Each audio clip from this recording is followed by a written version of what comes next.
conference finals is here. We're down to 4 of the best teams in the league for a chance to reach the NBA Finals. For the first time in a very long time, it is a guarantee that one of the stars left fighting will end this season by winning their first championship of their career. Both of these matchups are very intriguing on paper, and if we look a little deeper, it's apparent that a chess match will be played from both conferences. I want to break down how both of these series can play out and what to look out for while we all watch at home. Let's kick this off in the East with the Celtics and the Pacers. The Celtics have cruised through the playoffs so far with no real test through 2 series. But finally, they get what in my opinion is the most challenging offense they might face this postseason. This matchup brought us some very fun games in the regular season, and coming into the Eastern Conference Finals, they both have the top 2 offenses in the playoffs so far. Boston won the season series 3-2, but Indiana specifically is a completely different team now with the addition of Pascal Siakam. The biggest thing for me in this series is how both teams will match up against each other's stars. Joe Mazzulla has plenty of options to choose from on what he wants to do matching up against the Pacers' 2 stars. In the regular season, Siakam only played in 1 game against the Celtics, and he and Halliburton saw Drew Holiday and Derek White for pretty much all of that game. Despite the size difference, Drew has held his own all season on forwards much bigger than him. He's been asked all year to guard these players, and he's been able to make plays like this. But on the other side, Rick Carlisle does not have a lot of options defensively for Jaylen Brown and Jason Tatum. Aaron Nesmith will most likely be Jaylen Brown's primary defender, and Siakam will be Tatum. But in the regular season, the 2 Celtic stars averaged 28 on 60% shooting and 32 on 58%. Indiana doesn't have the size on the perimeter to consistently handle Boston's duo in my opinion.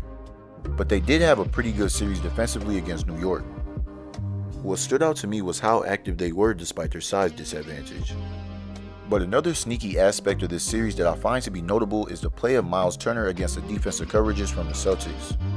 I brought up this exact same point in my first round preview video when they played against the Bucks, is that he will see a lot of open looks from the drop coverage play from the pick and roll. The Celtics play a heavy dose of drop coverage without Horford, and to combat that, Turner being able to shoot will be important. I'm curious to see how long Boston sticks to that coverage, but they may be forced to due to having that old of a center guarding pick and rolls. They have a very good switchable center sitting on the bench in Xavier Tillman, but he hasn't seen any minutes so far this postseason, so I don't really see that being in play. And it's being reported that Kristaps Porzingis is expected to miss the first 2 games of the series, but may be coming back for games 3 or 4, so that's something to look out for in that aspect of the series.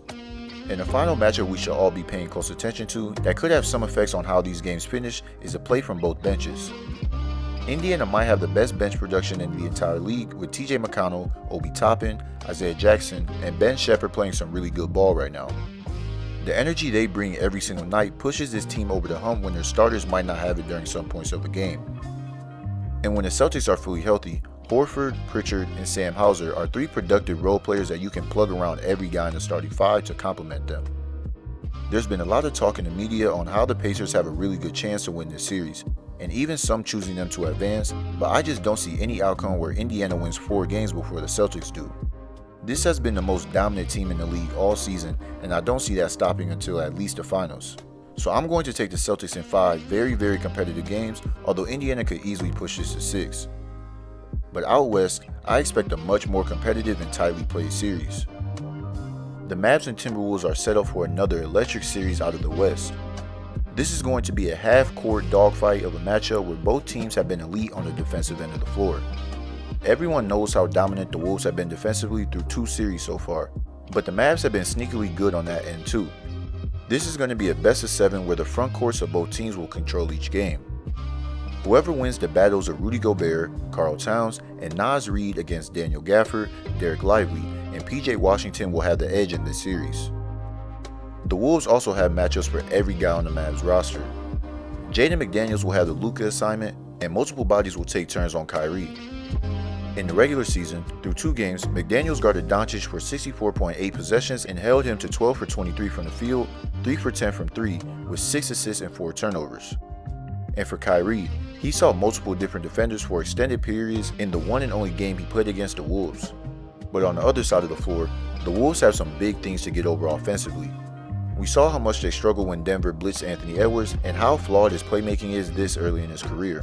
Will the Mavs cover their own holes on the perimeter by getting the ball out of Ant's hand and letting someone else beat them? Because if they stick to a regular one-on-one strategy with two subpar defenders, it might get ugly.